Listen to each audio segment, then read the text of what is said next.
국어의 역사 이렇게 되어 있죠. 제일 중요한 거 하나 좀 찝어볼게. 거기 고대 국어, 전기 중세 국어, 후기 중세 국어, 근대 국어 있는데 제일 중요한 게 뭘까 이거? 후기 중세 국어입니다. 이유 하나죠 얘들아. 후기 중세가 중요한 이유는 센스 발휘하시면 뭐 때문에? 후기 중세 국어부터 뭐가 있어? 훈민정음 창제가 있어서 그래요. 그러니까 그냥 중세 국어도 아니고 후기 중세 국어고요. 요새 트렌드는 그냥 중세만 물어보지 않고 근대랑 같이 물어봅니다. 그러니까 옛날엔 약간 2단이야, 2단. 현대랑 중세 비교하는 거. 이거 약간 옛날 트렌드. 요새는 현대, 중세, 근대. 뭐 세 번의 변화를, 그러니까 두 번의 변화를 물어보는 문제도 많이 나오고 있습니다.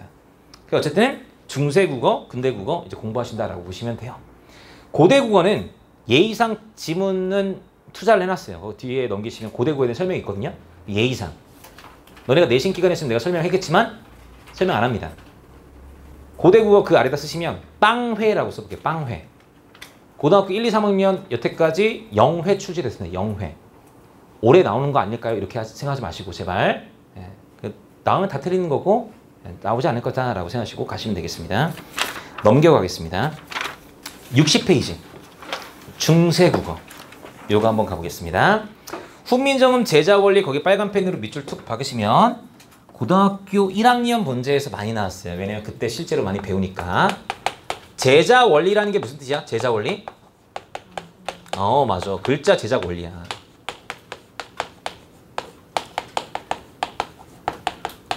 한글이 굉장히 이제 유명한 이유는 바로 요거죠. 제작 원리가 남아있어서. 그죠? 남아있어서. 그것도 최근에 발견돼서 아주 따끈따끈한 녀석입니다. 일제강점기 때만 하더라도 이게 없어가지고 일본 놈들이 뭐 문지방 보고 만들었다. 이렇게 우리 비하했던 녀석인데 훈민정음 해례본이 발견돼서 이제 어떻게 만들어졌는지가 밝혀진 거예요. 우리나라에 두 가지가 있습니다. 상주에서 발견된 상주본 하나 있고요. 간송 전영필 씨가 발견한 상거죠. 어쨌든 간송필이 아니라 간송본이 하나 있습니다. 근데 이제 너네도 알겠지만 한글 할 때마다 맨날 뉴스에 나오는 게 있어요. 그 중에 이제 그 간송 전영필 맞나 그분 이름이 좀 헷갈리는데 어쨌든 그분이 갖고 있는 거는 이제 잘 보관되고 있는데 상주에서 발견된 거는 개인 손학이 있습니다. 그분이 국가를 상대로 열심히 딜하고 있어요. 1,000억 달라. 크시죠, 그죠? 네. 거기 롯데예요, 롯데. 1,000억 줘, 근데 줄게. 그러면 이제 소송이 이제 막 휩싸이고 있는데 얼마 전에는 이제 약간 발 빼면서 이제 가격도 약간 디스카운트 하고 있고 뭐 이러고 있고 뭐 잃어버렸다도 이제 막 거짓말을 쳤어요. 잃어버렸다, 분실했다. 근데 몇 년 전에 되게 커다란 사건이 있었는데 그분 집에 걔네가 아니라 나이가 되게 많이 드신 분이거든. 그분 집에 불이 났어. 그분 집에 불이 났는데 그분이 되게 용감하게 집 안으로 뛰어들어갔어요. 그죠? 정상적인 사고로는 그게 불가능하죠. 그지? 뭐 잃어버렸는데 집에 불이 났는데 집으로 막 열심히 뛰어들어가서 뭘 갖고 나오는 장면이 CCTV에 목격이 돼가지고 저 새끼 저거 분명히 갖고 있다. 분명히 갖고 있다. 이렇게 사람들이 이제 감정적 결정을 내리고 있죠. 그래서 맨날 한글날만 되면 맨날 그분 강연하세요. 뭐 나라가 적절한 보상을 해줘야 되지 않겠냐. 어떻게 그걸 다 그냥 공짜로 달라고 하냐. 그래서 이제 버티고 계십니다. 그분이 나이가 많으셔서 얼마 안 남았는데 빨리 적절한 금액의 타협을 하시고 이제 좀 나왔으면 좋겠죠. 약간 좀 더 깨끗하고 좀 더 이제 뭐 몇 장이 더 추가로 있을 것이다. 뭐 이런 겁니다. 제작 원리가 거기에 이제 해례본이 나와 있습니다. 해례본이 나와 있는데 그 너네 보시면 거기 밑줄 한번 쳐볼게요. 초성, 중성, 종성 이 세 가지를 한번 살펴볼 거예요. 초성, 중성, 종성 이걸 세 가지 살펴볼 겁니다. 초성은요, 제자 원리가 어떻게 되는 거냐면, 요 새끼는 자음을 어떻게 만들었냐라는 건데, 이 상형의 원리랑 가획의 원리에 따라 만들어졌어요. 이 두 가지는 외우셔야죠. 상형의 원리라는 거는 모양을 본다라는 거야. 그래서 뭘 본다냐면, 발음 기간을 본다라는 거죠. 우리 아들이 2살이라서 이걸 바탕으로 설명을 하고 있는데 뭐 전혀 와닿지가 않나 봐요. 어쨌든 발음 기간을 못 땄습니다. 처음에 만든 그 5글자가 있는데 그게 바로 뭐지 이거? 게노무시 이렇게 외우시면 돼요. 게노무시. 외울 필요 없습니다 사실은. 어쨌든 5글자를 만들었다라는 거야. 야 이거 발음 기간 어떤 걸 본때 그거야. 기억은 뭐겠니? 기억은 목구멍을 이렇게 막는 이 혀의 모습을 본뜬 거고요. 니은은 이거죠 이거. 니은. 미음은 뭐 이렇게 된 거 이게 아니라 입술을 본뜬 겁니다. 입술. 시옷도 치아. 이응은 목구멍. 발음 기관을 본떴구나. 이렇게 생각하시면 돼. 가획은요. 이거를 외워야 돼. 이 상형도 중요하지만 가획을 외우시는데 가획은 우리 어떻게 생각하시냐면 획을 더했다는 건데 거기에 끝나는 게 아니라 세기가 강해졌구나 라고까지 알고 가시면 됩니다. 가획은 단순히 획을 더한 게 아니라 세기가 강해졌구나. 막 고등학교 1학년 때 했던 게 막 슬슬 올라오시죠. 너네 빨간 펜 드시고 두 번째 줄 밑줄 한번 쳐볼게요. 혓소리에 니은, 디귿, 티읕, 리을 밑줄 한번 툭 쳐봐. 니은, 디귿, 티읕, 리을 밑줄 박으시면 발음 한번 해보시면 알겠지만 이거 모음 아 붙여서 한번 해볼게. 얘는 나지, 얘는 다지, 얘는 타지. 점점 가면 갈수록 소리가 세지지. 근데 문제는 얘는 세지지 않아요. 나, 다, 타, 라야. 그죠? 여기까지 세지다가 여기선 세지지 않아요. 얘는 가획의 원리라고 안 하고 얘는 뭐라고 하지 이거? 다르다라고 해서 이체자라고 합니다. 얘는 좀 다르다. 이체자라고 합니다. 그래서 이체자는 가획이라고 보지 않아요. 시험 문제 이제 거기서 이제 두 문제가 나왔던 겁니다. 중성의 원리는 뭐가 있나요? 라고 하면 중성의 원리는 이거예요. 중성도 마찬가지로 상형의 원리입니다. 그리고 그 모음을 합성하고 합용한 게 이제 중성의 원리예요. 얘도 마찬가지로 상형을 했는데 얘는 뭘 상형한 거야? 얘는 천지인을 상형한 거야. 너는 알겠지만 하늘, 땅, 사람 이걸 상형한 거죠. 천지인입니다. 거기 중성의 제자 원리 보시면 기본자가 천지인 딱 보이시고요.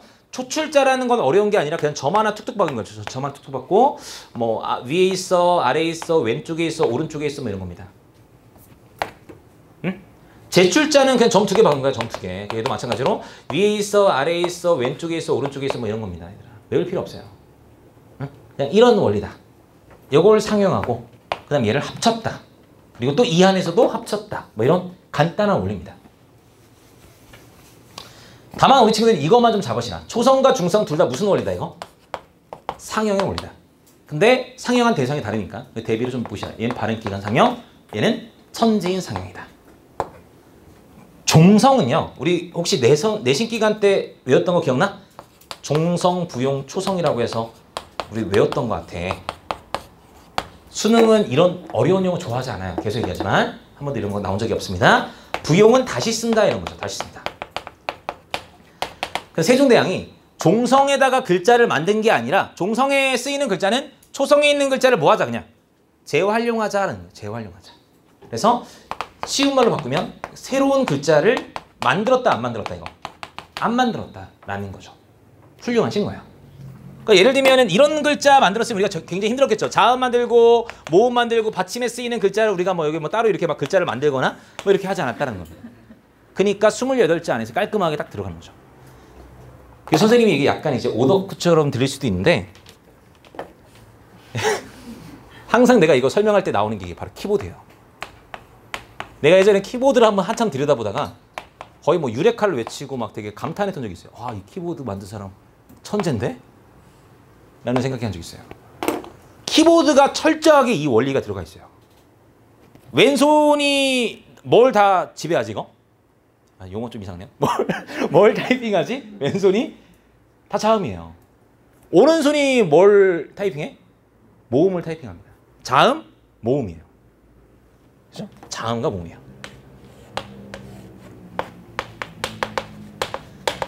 그리고 이것도 사실 외울 게 없는 게 우리가 그 기본적으로 이 글자 위에 올려놓는 요거 있잖아, 얘들아. 올려놓는 거. 독수리 타 보면 모릅니다. 우리가 이거 딱 올려놨을 때 새끼손가락에 있는 글자가 뭐야, 이거? 미음. 그 다음 뭐야, 이거? 다 독수리니? 니은. 그 다음 뭐야, 이거? 이응. 그 다음 뭐야, 이거? 리을이죠. 기본적으로 올리는 게 다 울림소리입니다.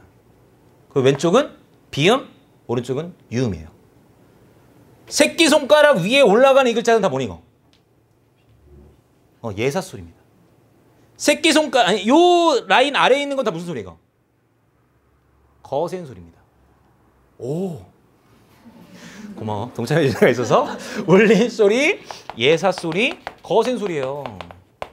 그리고 위에는 모음입니다. 근데 얘들아 너네 알겠지만 지금 이 키보드도 철저하게 뭘 알고 있냐면 종성부영 추성을 알고 있어요. 그런데 이게 이벌식 키보드라고 해서 우리가 종성 발음 만약에 예를 들면 각이라는 걸 친다라고 했을 때 자음 한 번 갔다가 모음 한 번 갔다가 이거 칠 때 다시 여기로 가는 거잖아, 그지? 근데 옛날 키보드 중에 어떤 키보드 있냐면 3벌식 키보드라는 게 있었어요. 라떼는 말이야 이런 건데 나도 쳐본 적은 없지만 여기에 자음이 하나 더 있었어. 그럼 종성 칠 때는 여기 있는 자음을 치셔야 되는 거예요. 좀 머리가 좀 부족하신 분, 지금 우리가 치고 있는 건 2벌식 키보드라고 해서 종성, 부영, 추성을 정확하게 이해하신 분. 뭐 오덕후의 어떤 한탄이었습니다. 뭐 이런 거다. 네. 집에 가서 키보드 보고 한번 연구 한번 해보세요. 아주 와, 단순히 이과가 아니구나 이거. 공부 좀 하신 이과구나 라는 생각이 딱 드는 거죠. 끝. 61페이지 갑니다. 소실문자 밑줄 한번 툭 박으시고요. 이 소실문자는 시험 문제 어렵게 안 나옵니다, 얘들아. 시험 문제 어렵게 안 나오고 거기에 뭐 몇 세기에 뭐가 사라졌다 이런 거 외우시는 건 절대 아니에요, 얘들아. 이건 내신 기간에 외우는 거고 그냥 현대에 없어졌으면 그냥 이게 소실됐구나 이렇게 물어봐요. 중세엔 쓰였는데 아 현대엔 없네, 사라졌네 이렇게 그냥 물어보는 거. 너무 쉽기 때문에 설명 안 할 겁니다. 아래 글자의 운용 보겠습니다. 글자의 운용. 이거 한번 가볼게. 글자의 운용.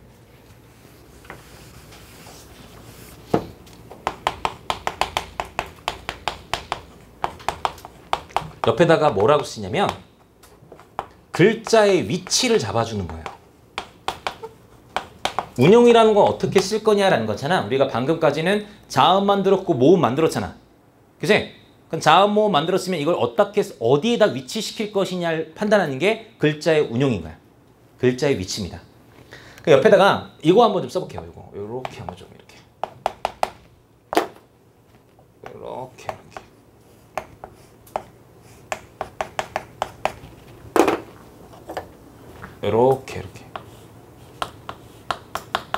이렇게 딱 쓰시면 될 것 같아요. 이게 뭘까 이거? 이게 글자의 위치를 잡아주는 거예요. 글자의 위치를 잡아주는 거. 밈이 아니고 그냥 저렇게 글자의 위치를 잡아주는 겁니다. 거기 아래 보시면 세 가지가 있어요. 구별하시면 돼. 아이고 미안해.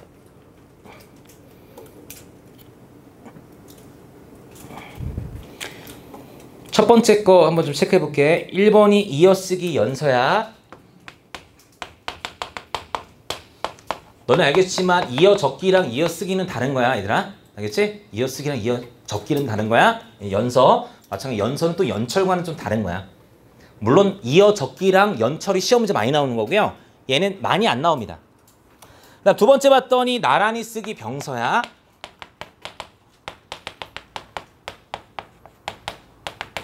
그다음 세 번째 봤더니 붙여쓰기 부서야.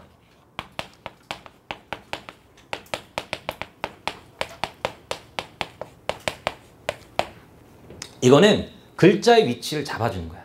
글자의 위치를 잡아주는 건데 얘부터 한번 해볼게. 3번의 부서는 이 중성의 위치를 잡아주는 거야. 중성을 어디다 써야 될까 이런 걸 밝힌 거야. 그럼 너네 여기 그림 잠깐 보시면 이게 초록색이 뭘 의미하는 걸까? 이 초록색이 중성의 위치를 얘기하는 거야. 그치? 그럼 보시면 이 중성은 초성을 기준으로 어디에 쓰였다는 게 포인트야, 이거. 아래나 오른쪽에 쓴다는 게 포인트인 거야. 그래서 이 붙여쓰기 부서에는 밑줄로 한번 툭 치시면 초성의 아래 혹은 어디에 쓰는구나, 이거. 오른쪽에 쓴다라는 규정입니다. 어려운 글도 없죠, 그냥. 한번 읽어보시면 돼요. 외우는 것도 아니죠, 사실. 외우는 것도 아니야. 그 다음 연서하고 병서가 있는데 얘는 그냥 반대와 살펴 날라서 대립상으로 좀 알고 왔으면 좋겠어. 이게 기표하고 기의가 좀 잘 안 맞아. 이어 쓴다는 것과 나란히 쓴다는 게 약간 좀 오해의 소지가 있는데 이어 쓰는 게 어떤 것인지 좀 생각해 볼 필요가 있단 말이야. 너네도 알겠지만 이어 쓰는 건 밑으로 쓰는 거야, 오른쪽으로 쓰는 거야, 이거? 밑으로 쓰는 게 이어쓰기야. 그리고 얘는 나란히 쓰기이기 때문에 오른쪽으로 쓰는 거야.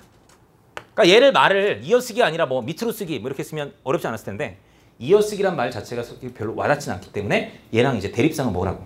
얘는 나란히 쓰니까 당연히 오른쪽으로 쓰는 거겠네. 나란히 이어 쓴다는 거는 오른쪽으로 쓰는 게 아니라 아래로 쓰는 겠구나 라고 생각하시면 돼.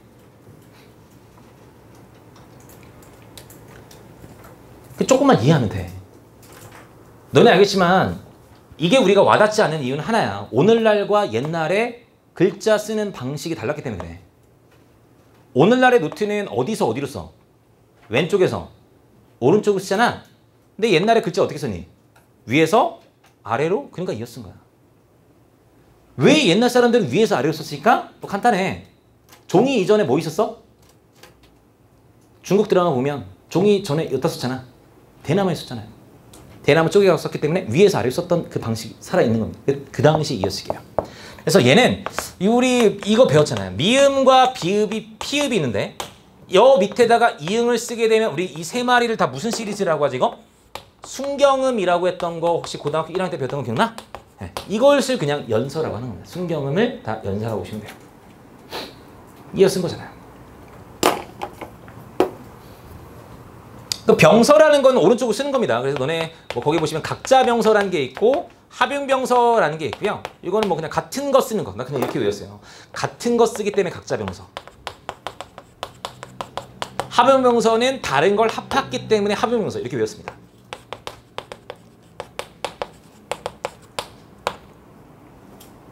어차피 용어는 크게 중요하지 않습니다.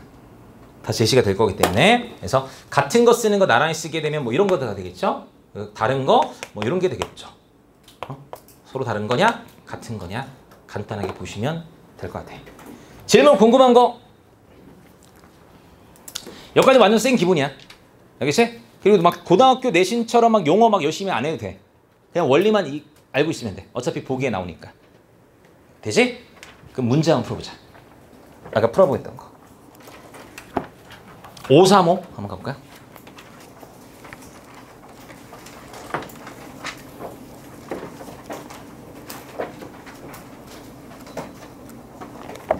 (535) 갑니다.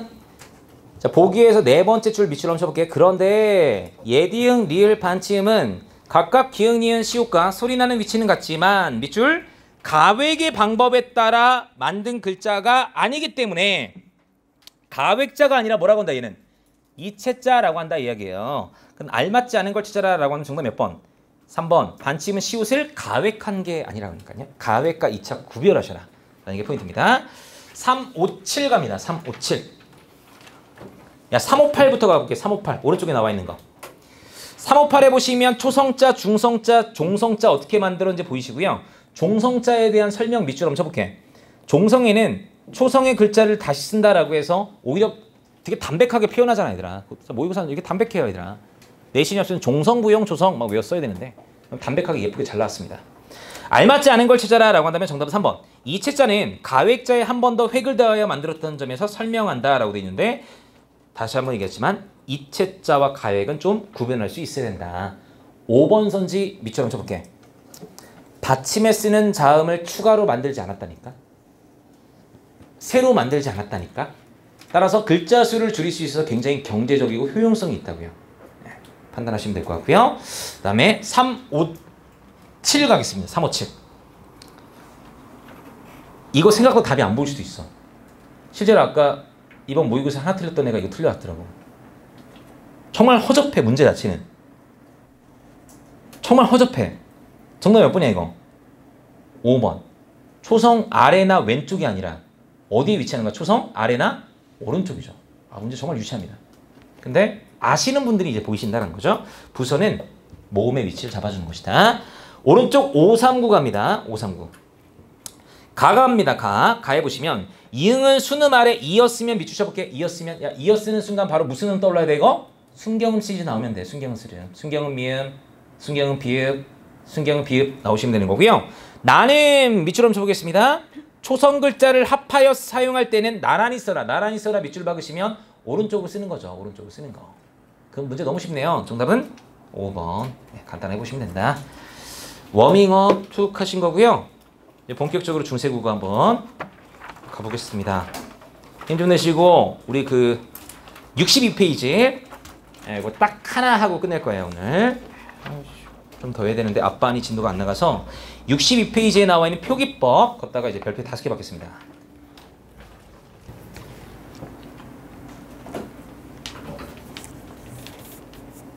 내신 문제랑 모의고사 문제랑 많이 달라요 중세국어는. 그래서 너네가 헤비하게 공부할 필요가 전혀 없습니다. 고등학교 때 1학년 때 열심히 외웠는데 생각보다 잘 기억 안 나지, 그지? 그래서 그냥 꼭 필요한 거 정도만 정확하게 알고 나오신다라고 생각하시면 돼요. 특히 62페이지에 나와 있는 표기법 별표 5개 친 이유는 연철, 분철, 혼철이라고 해서 우리가 많이 외웠던 파트인데 선택지로 정말 자주 나오는 표현 중에 하나죠. 이어 적기냐, 끊어 적기냐, 거듭 적기냐 이런 겁니다. 근데 이 파트가 되게 쉬운 파트라고 좀 잘못 오해할 수 있는데 생각보다 되게 까다로워요. 일단은 그 까다로운 이유를 간단하게 한번 좀 볼게. 일단은 이거부터 갑니다. 연철, 분철, 혼철, 중철인데 연철이라고도 하지만 오른쪽에 나와 있는 거 밑줄 한번 쳐볼게. 이걸 다른 말로 뭐라고 표현할까 이거? 소리 나는 대로 쓰는 겁니다. 소리 나는 대로 쓰는 거 같은 말이에요. 그 다음에 끊어적기 분철을 같은 말로 또 뭐라고 하니 이거? 형태수를 밝혀 적는 거야. 형태수를 밝혀준다 옆에다 하나 더 쓰면 원형을 밝혀 쓰는 거야. 소리 나는 대로 썼냐? 연철은 소리 대로 썼냐? 얘는 원형 밝혔냐? 형태수 밝혔냐? 이런 거죠.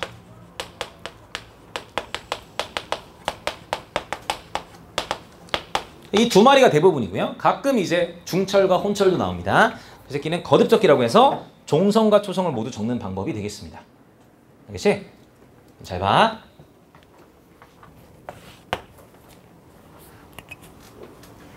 어우.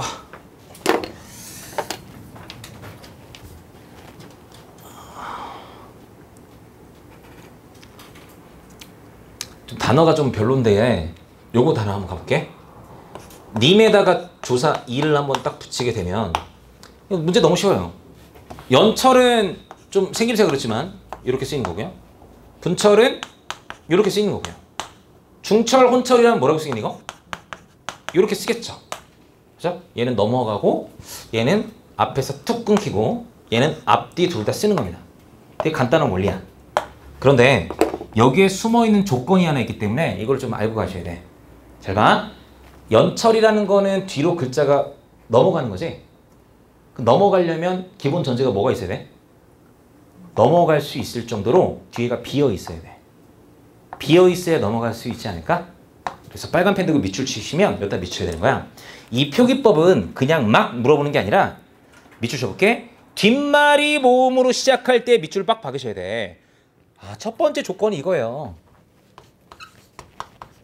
뒷말이 모음으로 시작해야 돼요, 얘들아. 그럼 잘 봐. 선생님, 글자가 두 개면요. 당연히 그냥 이거 가운데 툭툭 끊어서 판단하시면 돼요. 근데 만약에 글자가 두 개가 아니라 세 글자, 네 글자라면 나누셔야 돼, 너네가. 앞말과 뒷말을 나누셔야 돼. 뭐를 기준으로 해서? 뒷말이 모음으로 오게끔 나누셔야 된다. 모음으로 오게끔. 그럼 뒷말이 모음으로 온다는 건 다른 말로 얘기하면 초성에 뭐가 위치해야 가능한 거야, 이거? 이응이 위치해야 가능한 거죠. 이게 첫 번째 조건입니다. 끊으셔야 돼요. 끊으셔야 되는 겁니다. 그 다음에 두 번째가 그 뒤에 나오는 거 밑줄 쳐볼게. 체언과 조사, 어간과 어미 경계에서 물어본다는 거예요. 요거는 나중에 좀 이따가 모음 조화 가서 다시 한번 나올 파트인데 너네가 있지만 어간, 어미, 체언, 조사 이건 용언에 활용할 때도 우리가 구분했던 것처럼 구분 잘 해서 문제를 접근하실 수 있어야 됩니다. 바로 한번 가볼게. 요 원리를 알려줬다면 너네가 이 단어를 바로 맞출 수 있어야 돼.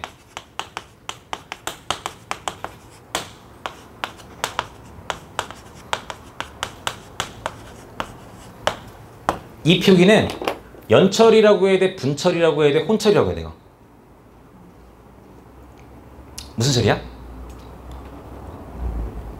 갑자기 쉬운 거 했다가 갑자기 툭 어려운 거 나와서 좀 당할 수도 있어. 근데 너네가 이걸 알려줬다면 맞출 수 있어야 돼. 세 글자잖아. 앞말과 뒷말을 끊으셔야 돼.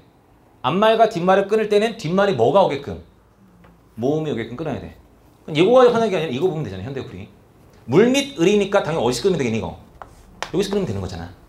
맞아? 끊고 나서 선생님 이거 얘랑 왜 달라 이런 건 구분할 필요가 없는 거야. 얘랑 왜 달라 이건 구분할 필요가 없는 거야. 어차피 안 나와. 이거 딱 중학교, 고등학교 때 내신에만 나오는 거 안 나옵니다. 근데 얘는 앞말의 받침에도 썼고 뒷말에 초성에도 썼다라는 것은 얘는 무슨 철이구나라고 해야 되고 중철, 혼철이구나라고 얘기하셔야 돼요. 거듭적기구나. 네? 왜 달라요라는 거는 뭐 간단하게 얘기하면 이런 거야. 이때 티읕 같은 경우는 너희도 알겠지만 8종성법, 7종성법 이런 거 배웠잖아. 받침에 티읕 못 써. 시읒 쓴 거고. 그 다음 원래 여기도 이제 티읕 똑같이 썼겠지만 국외음화 일어나가지고 과도한 국외음이라 7 이렇게 쓴 거란 말이야. 근데 그걸 물어보지 않는다니까? 그냥 끊으시고 앞말과 뒷말 둘 다 있네? 그 무슨 철? 중철 이렇게 담백하게 대답하시면 돼. 그래서 좀 어려운 문제 내가 딱 4마리 꼽아줄 테니까 요거 한번 풀고 마무리 한번 해보겠습니다. 550, 547, 545, 546번 딱 풀면은 왜 저 인간이 저렇게 떠들어댔는지를 이해할 수 있어요. 4문제.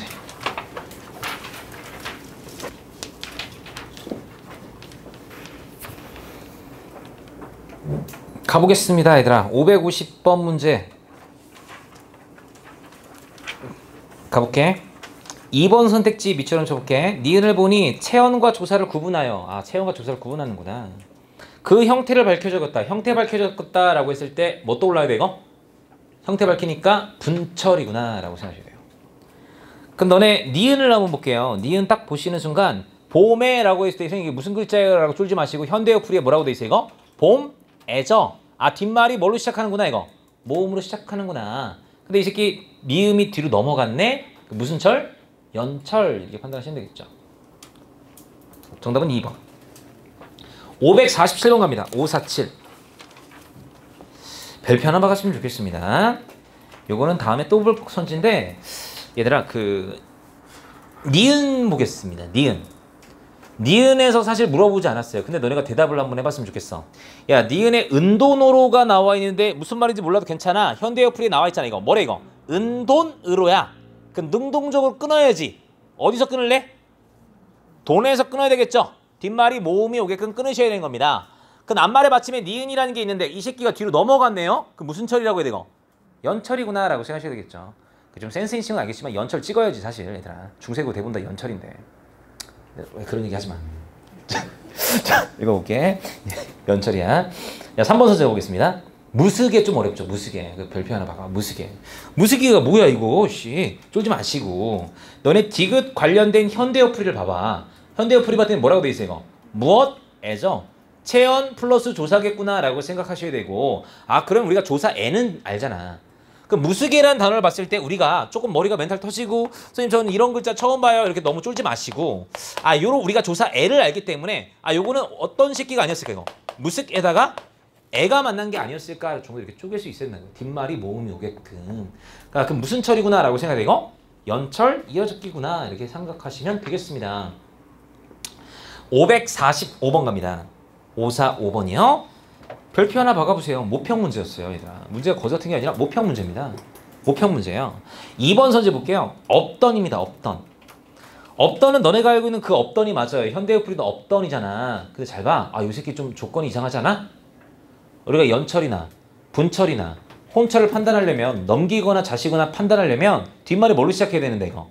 모음으로 시작돼야 되는데 이 새끼는 앞뒤가 꽉 찼어요. 그거 가지고 어떻게 연철, 분철, 혼철을 판단할 수 있냐는 거지. 정답은 2번이라 이야기입니다. 모평 문제예요. 모평 문제 잘 봤으면 좋겠고요. 546 갑니다. 546. 야, 여기 546에도 보시면 야, 글자가 2개가 나오면 너무 쉽죠. 그냥 가운데 톡 끊어가지고 뒷말이 당연히 모음이 나오겠죠. 글자가 2개라면. 3글자나 4글자 이런 거는 능동적으로 끊으셔야 됩니다. 디귿 이런 거요. 디귿 봤더니 미워 홈을이라고 돼 있는데 현대어 풀이 봤더니 뭐라고 돼 있어 이거? 미워 함을이네. 그럼 어디서 끊어야 되겠니 이거? 함을 사이를 툭 끊으셔야 되는 거죠. 그죠? 근데 미음이 뒤에 없고 앞에만 있네. 그 무슨 철이구나 라고 돼 이거? 분철 끊어적기구나 라고 얘기하셔야 되겠죠. 야, 리을은 뭐 그냥 보시면 될 것 같고 미음 보겠습니다. 미음 있으면 이라고 돼 있는데 쫄지 마시고 현대어 풀이 보시면 뭐가 되는 거 이거? 면이야. 그러면 너네 몇 번째 글자에서 끊어야 되겠니 이거? 첫 번째 글자에서 끊어야 되겠죠? 있다에다가 어미 음연이 붙은 거잖아. 모음이 오게끔. 근데 이 새끼는 시옷이 앞에도 있고 뒤에도 있네요. 그럼 무슨 철이구나 이거? 중철, 혼철이구나 라고 판단하시면 된다 이 얘기입니다. 뭐 2글자 있는 건 판단 가능하셔야지. 정답은 1번. 고생했어. 잠깐 쉬었다 가자.